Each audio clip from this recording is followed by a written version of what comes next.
Would you say good. that was more luck or like a well executed and planned action? I think it's a combination of both. This idea of luck can only be perceived as a person that may not have the right information, right? So yeah, I maybe got introduced to the word Bitcoin when Bitcoin was $600. That was lucky, but actualizing and taking action on what I did with that information wasn't luck.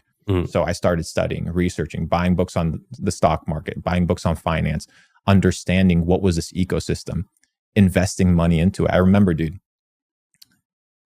So in the United States, when you're buying at a restaurant, you get a waiter, you get cash tips, right? So if somebody buys a meal, they have like 10, 15, 20% tip for the waiter. Usually that tip isn't cash, right? That's how it works. Yeah.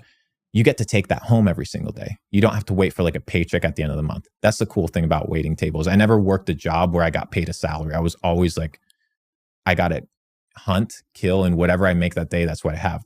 So I would take that cash, I would go to the ATM, and you get basically your direct cash deposit. So it shows up in your bank account that same day. And I would go to an exchange called Bitstamp, which is an OG exchange. And I would go that same day and buy crypto, right? That's what I would do. What year was this?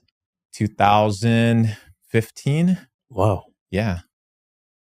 Long time ago. So you were living a very humble lifestyle, and you weren't. I was sleeping on my brother's couch, paying him $200 a month to sleep on his couch. Damn, man. Yeah, brother. That's smart. But what do you think of the situation with crypto now? Because I've said this before, I've actually not put any money in crypto, and I'm kind of glad I didn't.